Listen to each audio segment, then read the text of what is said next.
Hello and welcome. Thanks for tuning in. This is KYC. We're going to today look at Wonderla Holidays. It's an interesting business from a perspective that it all depends, and there's footage playing. It's an interesting business because it's just one of two listed companies in the space, and it's a very niche business to actually be in, and therefore it's a business with strong moats. It also has no debt. And it's a heavy Capex business with no debt, and that's the other piece that is very, very interesting about a business like this, with a heavy Capex but with no debt in that sense. But yes, that's broadly it with regard to, that kind of explains the business model well enough, I think, that video. But let's quickly go across and understand why Wonderla first. Discretionary consumption play. Discretionary is the big theme which is playing out. New park launches that they've lined up, strong growth aspirations that the company has, and limited competition with regard to the players and competition that it has. It's only Imagica world. But in terms of what I want to know about the company, one of the key reasons is that the FY26 guidance continues to be muted on the back of a difficult FY25 that the company has had. So why that on a lower base the company is not able to demonstrate strong growth? So that's the first one. What are their plans with regard to increasing visitors? And they have they ventured into events, etc., which to kind of boost that number. What are their plans to ensure that that number sustains and keeps growing at a healthy clip, because that will push underlying growth, and that's the key to Wonderla's business model. All your costs are upfronted, a large part of it is upfronted. Your OPEX too, in that sense, is largely fixed, and therefore the key will be to push visitors into parks. And that's the other piece. Reasons for the weak visitor count in the last 2 years. Will those reasons sustain is something that I'd want to understand. And the fourth one is that they're introducing dynamic pricing. They're also doing better on the non-ticketing side of things, and they're doing well on their hotels business as well. So all of these ancillaries, the non-ticketing, the hotels, is where you want to see how much traction can they build around the park. It's like PVR selling snacks and popcorn over actually pushing viewers to go and watch the movie. And moreover, the non-ticketing revenue is what I want to understand. How does that take shape going forward? What makes the company bullish in the medium to the long term? Why is it that they are so bullish if the visitor count is not increasing, if the footfall is not increasing, and therefore why do they keep putting up parks if they're not able to garner that traction, is really the question I'd want to ask. New geographies that are being considered, because there are a couple of parks that are under consideration. There's also a fifth park that they're planning to launch this calendar year. The sixth piece is margins weakening. Is that a concern? And it is, because this is a strong margin business. Till Q4 last year, it was running at a 30% margin. Q4 this year, it's at 15%, higher marketing spends, etc. But pulling down the margin, how quickly can it go back? How quickly can it recover? Is it a concern at all? Does the business model change, especially given the fact that they're going into the events business? Return ratios, what to expect? They've been around the mid-teens or maybe slightly lower than that. Can we expect a ramp up with regard to ROC if scale is to be achieved, if the visitor count goes up? And last one, Capex. What are the plans with regard to Capex? They've done an equity raise. They sit on cash of nearly 400 crore. And therefore, what plans with regard to Capex? Anyway, let's start off very, very quickly with first understanding about the company. Wonderla is engaged in the business of amusement parks and resorts, as you've now fully understood. So it's an amusement park, come restaurant, which is food and beverage, come resorts and hotels. So hospitality, come consumer discretionary. That's how one would put it. It's a prominent operator of amusement parks in the country. completed its IPO in April of 2014, so not new to exchanges. The company has 4 amusement parks currently: Bangalore, Hyderabad, Bhubaneswar and Kochi. Those are the 4 parks that they have. The company has purchased land in Chennai for a new park, and the new park will start functioning by year-end calendar year 2025. They've also done a fundraise to ensure that there's enough money in the pipeline to continue to launch new parks, and they're expecting maybe a park or 2 to be launched over the next 2 years as well. Of course, approvals for that underway. So we'll keep an eye out on that as well. Makeover of existing parks is also what they regularly do, adding new rides to try and make sure that visitors coming in get a more diverse experience and are attracted to come back again, not just for the same rides, but there are more rides and more diversity in that sense for visitors to try and enjoy. But that's the sum and substance of it.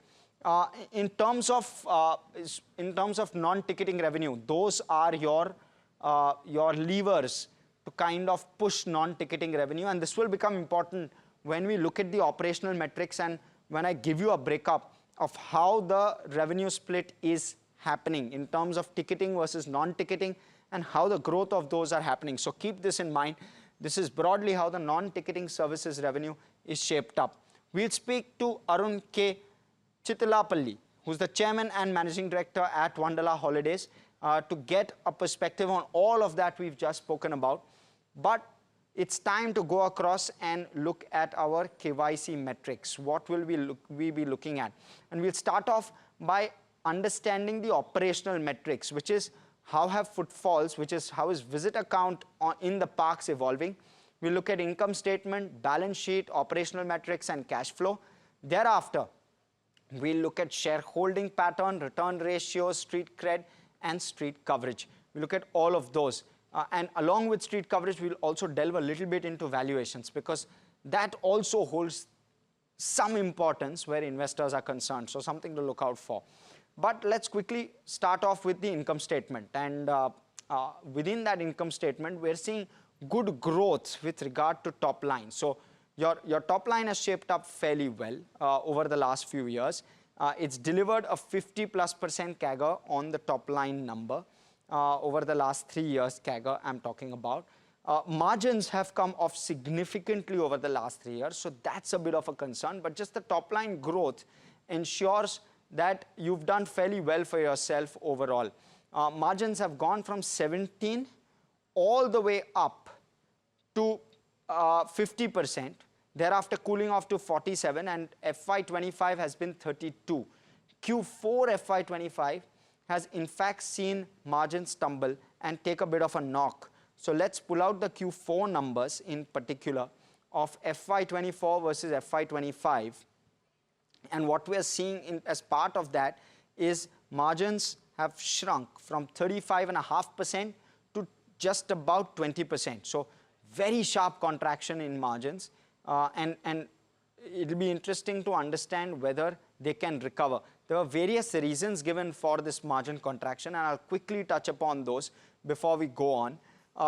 The first reason is that discretionary spend in Q4 FY25 was muted. So these are some risks to the business as well, and it kind of covers the Q4 numbers. Second one is you've seen a larger focus on marketing spend and employee costs going up. Marketing spend also has increased because they've gone into the events business. They've held a couple of events at their parks to increase footfall. All good measures, mind you, but all of those hurting margins. So are they temporary? Are they permanent? Is this a permanent change with regard to how Wonderla operates? Will be a question. And organizing an event inevitably increases the recurring expenditure that the company incurs, because otherwise the park is functional as is. But if you have to hold an event, then you have various other expenses to take care of, including the performers, etc. And that kind of dilutes margins to a certain extent from what the management has suggested in the Q4 con call. So the increased expenses is what is hurting that margin number. But nonetheless, EBITDA has grown in a very nice and healthy fashion. You look at the absolute EBITDA, it's gone up 91% over the last 3 years. Even when I'm looking at the EBITDA number absolute between FY22 and FY25, as you can see on your screen, it's gone up. If you can switch over to the FY25, correct. So if you look at the number, 22 to 147 is very, very healthy. But the journey there is difficult because FY23, the EBITDA was 213 crore and FY24, it was 230 crore. So actually, there's been a shrink with regard to EBITDA when you're looking at each of the years, and that is where some of the concern lies. And we'll try and quiz management as to what to expect going forward on this count as well. So that's how the income statement stacks up. Some concern, no doubt, but the direction with regard to top line growth is absolutely solid and it's right. Even in terms of profitability, the direction is the right direction in which they've gone in terms of profit after tax. So fairly decent in that sense. Again, it's cooled off versus FY23 and FY24, but nonetheless, the profit direction seems just about right. Let's look at the balance sheet therefore. Now, when you're looking at the balance sheet, you look at the equity capital, it's gone up from around 1,100 crore to 1,700 crore in the last year or so. That's because one, they had an equity raise of around 500 odd crore, and then you obviously add the profit after tax for FY25 full year, and that's how you've added the 600 crore to the 1100 crore number and arrived at the 1700 crore in terms of net worth at this point. Borrowing is close to zero. This is a very low to no debt company, which is impressive because they do a lot of Capex. But when you're looking at the cash and bank balance, it's sitting on a 400 crore cash balance. No surprise. Why? Because they've done an equity raise in FY25, and that aids the cash balances. Those cash balances are not fully deployed yet, and therefore, how do they deploy that cash balance and how quickly do they do that will be a question. Now, very important to note here, for a 4,000 crore market cap company to have a cash balance of 400 crore is significant, and therefore that's the other piece you want to be careful about as to what they do with that cash balance. But for the moment, that's how the financial metrics look. No concern with how the balance sheet has been going about itself. There's absolutely no concern there. Let's look at operational metrics now. Now, in terms of operational metrics, again, it's crucial to understand footfalls. Now, what's happening with footfalls is that they are falling.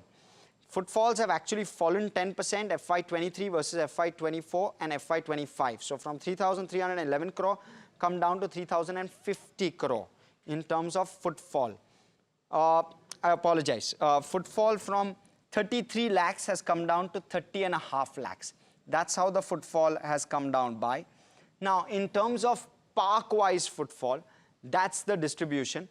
The park in Bhubaneswar will start to incrementally add to the footfall because this is a park which was launched in FY25. So it's starting to see an expansion in footfall even in Q4, and very sharp growth that we are seeing there.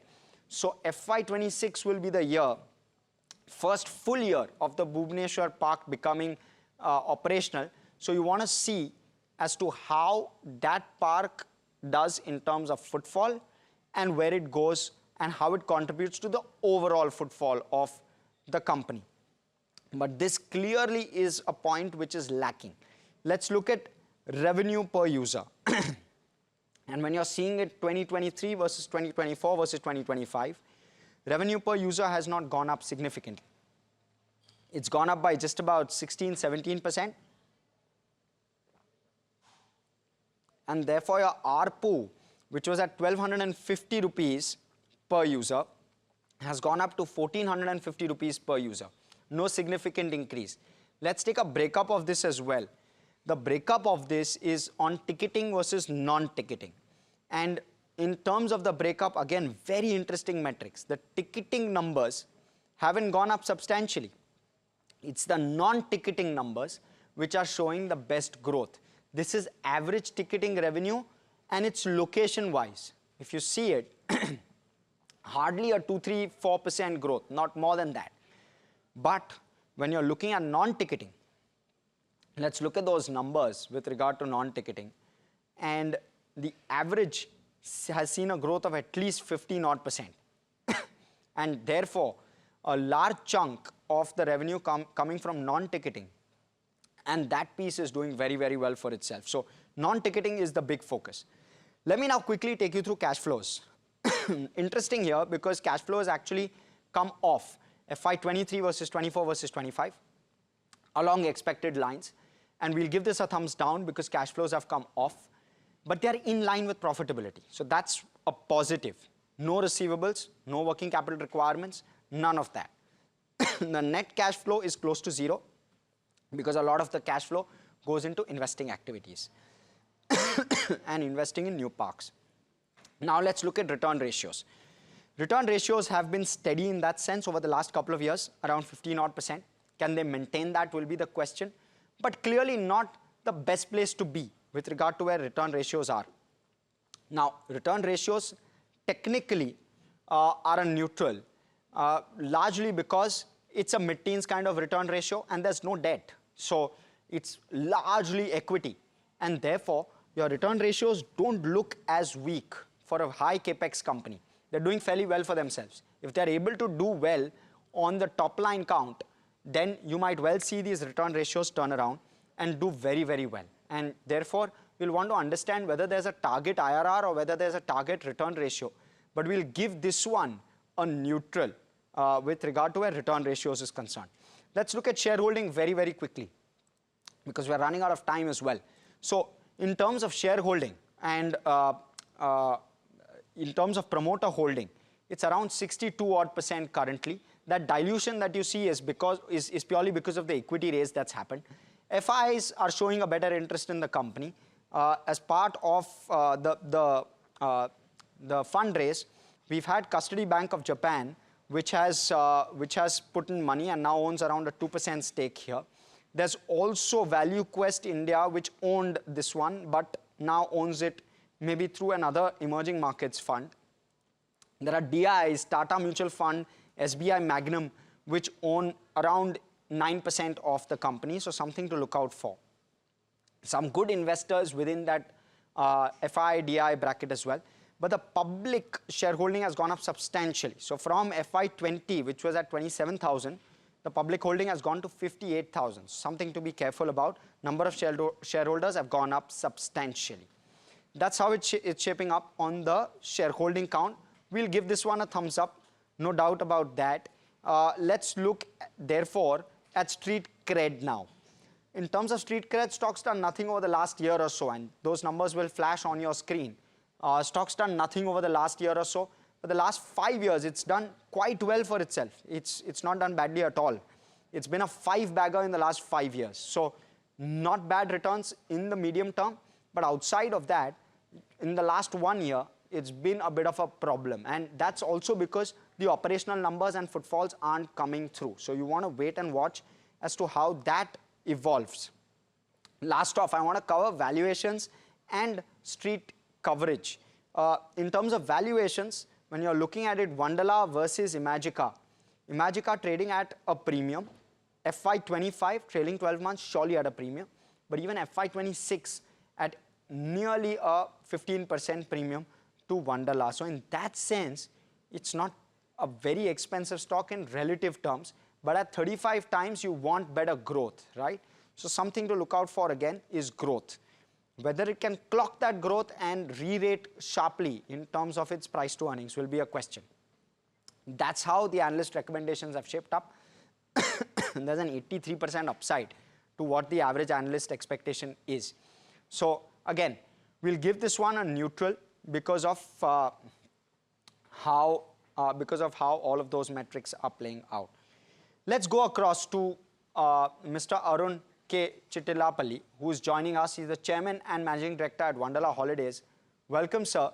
So I want to start off with trying to understand how the environment is. And you've guided for a 5 to 10% footfall growth. You've not done that in the last couple of years. One, what makes you confident of that growth? And two, wouldn't you want something better in terms of that growth number? Because Bhubaneswar adds to that number, right? So just trying to get that perspective. Thank you for having me on the show. Yes, we have guided. I mean, we are hoping that there will be, it's not a guidance, we're hoping that there will be a 5 to 10% growth in footfall in this coming year. The reason for that is we have, like you said, we have opened new parks. We have opened one park, which is a small one. And we are also opening a large park in December in Chennai, which should be at par with one of our largest parks, like in Bangalore, etc. So these two factors will play. The other thing is, like you rightly said, we've not seen footfall growth in the last 2 years. The main reason for that is we had a huge growth in surge in footfalls in FY23. Now, on growing on top of that is difficult because our parks are already mature parks, most of them, with the exception of Hyderabad. So we are not expecting growth in footfalls there. And what usually happens when we have extraordinary growth in footfalls is our reviews become negative, and then people don't come. And then of course there is issues with weather and all those things, which also kind of played into the footfall growth for the last 2 years. Now, the reason why we are expecting growth in this year is because those effects have kind of normalized. I think 2 years is a good time for any those kind of effects to normalize. And we are also adding new attractions to our parks at regular intervals. So there is more reasons for people to visit. And we have extra capacity that we have added over the years. So these three reasons why we are expecting growth in this year. So Arun, just give us better perspective on this. Is 5 to 10% a conservative number? Can we see a better number with regard to footfalls this year? That's my first question. Second question is, how does that impact your top line? Because there's ticketing revenue, non-ticketing revenue. Non-ticketing revenue is growing, ticketing revenue is not. So give us that interplay and give us that perspective as to where revenue should therefore lie and what's the aspiration there.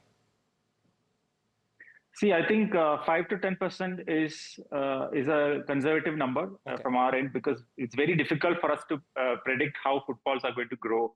The environment is uncertain. Now we have a India-Pakistan situation. There's so many things happening, right? So, and we don't know, I mean, how the things will play out. But if all goes well, I think we should minimum do 5 to 10%, and we could do better as well. If, for example, if we are seeing huge demand in Chennai, for example, which is our newest park we're going to open. If you see huge demand there in our first quarter, then of course the numbers will be better than that. But we are not predicting that because we are being cautious about it. So let's see how it goes. And what about top line, Arun?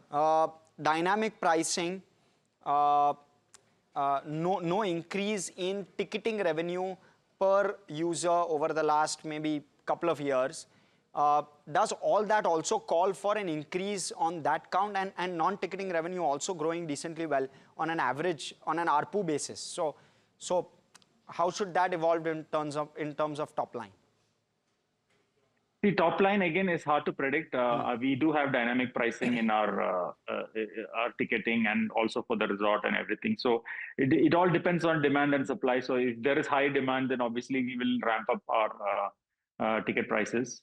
And consequently, if there is low demand, we will obviously bring down prices, and there will be more discounts, etc. So it's very difficult to kind of again pinpoint on how the revenue growth will be, but we are expecting an ARPU growth of roughly again 5% for this year.